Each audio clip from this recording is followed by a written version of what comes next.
Assalamualaikum warahmatullahi wabarakatuh.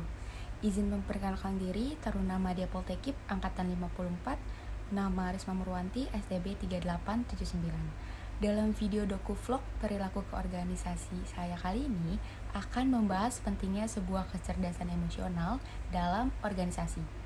Apa itu kecerdasan emosional? Pentingkah mempunyai kecerdasan emosional? Lalu bagaimana cara meningkatkannya? Semua akan kita bahas dalam video ini. Stay tuned and keep on watching. Ya, sebelum saya menjelaskan apa itu kecerdasan emosi, kita harus tahu dulu apa itu emosi dan mood. Menurut Daniel Goleman, emosi ialah setiap kegiatan rasa atau sebuah pergolakan rasa, pikiran, nafsu, dan setiap keadaan mental yang muncul dalam diri seorang.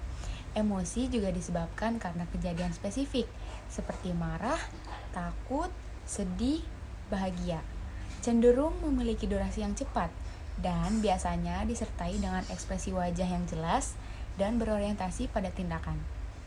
Dikutip dari laman hellosehat.com, mood atau suasana hati adalah perubahan emosi ketika seseorang kehilangan fokus pada suatu hal. Penyebabnya ialah seringkali tidak jelas dan bersifat umum, terdiri dari beberapa emosi yang spesifik, dan berakhir lama dari emosi. Biasanya tidak disertai dengan ekspresi yang jelas dan sifatnya kognitif. Kemudian, dengan munculnya emosi serta mood secara tiba-tiba, tentunya kita bisa mengendalikannya, tetapi tidak semua orang bisa mengendalikannya. Nah, kegiatan tersebut disebut dengan kecerdasan emosional atau emotional intelligence. Kecerdasan emosional atau emotional intelligence ialah kemampuan seseorang dalam mengendalikan emosi diri serta memahami emosi orang lain. Kecerdasan emosi juga penting untuk kita agar lebih bisa mengatur emosi yang pada dasarnya dapat mempengaruhi pikiran kita serta perilaku kita kepada orang lain. Dengan kata lain, kecerdasan emosional ini akan mempererat hubungan kita dengan orang lain. Pada tahun 1998, Daniel Goleman memperkenalkan 5 unsur utama emotional intelligence. Yang pertama, self-awareness, yaitu kesadaran diri untuk mengenali dan memahami berbagai tipe mood serta emosi yang dirasakan seseorang. Yang kedua, self-regulation, yaitu kemampuan dalam mengendalikan emosi serta tidak terlalu reaktif menghadapi suatu masalah yang datang. Artinya, bagaimana kita bisa berpikir sebelum berbicara dan bertindak. Yang ketiga, internal motivation, yaitu adanya dorongan atau motivasi untuk bekerja, bukan karena harta atau materi. Yang keempat, empathy, kemampuan memahami perasaan orang lain.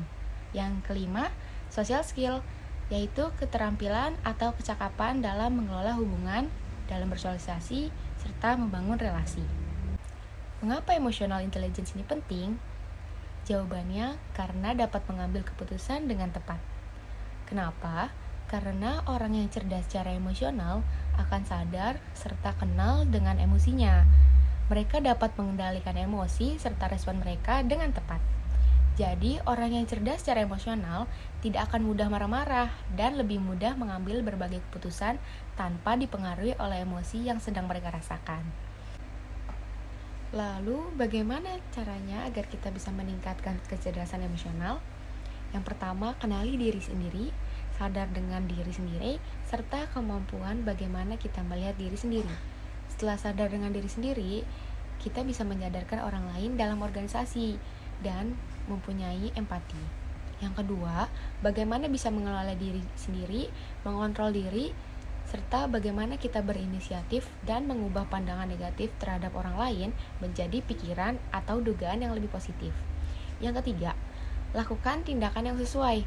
Tindakan yang sesuai dengan yang dianggap baik dan tidak merugikan atau hanya memuaskan emosi sesaat. Contohnya, kita merasa kesal serta iri melihat rekan kita yang lebih unggul.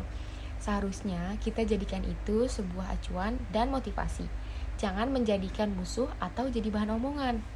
Kemudian dari sini terbentuklah kemampuan berkomunikasi, mempengaruhi dan membangun orang lain, serta dapat bekerja sama dan membangun hubungan atau relasi disertai kemampuan dalam memimpin.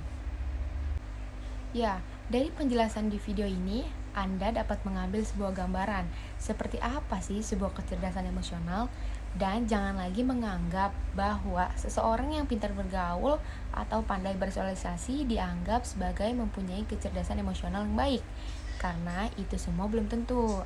Dan dari video ini, semoga kedepannya kita terus mempunyai motivasi untuk membangun kecerdasan emosional kita. Saya Taruna Madiarsa Nurwanti, pamit undur diri. Kurang lebihnya mohon maaf. Wassalamualaikum warahmatullahi wabarakatuh.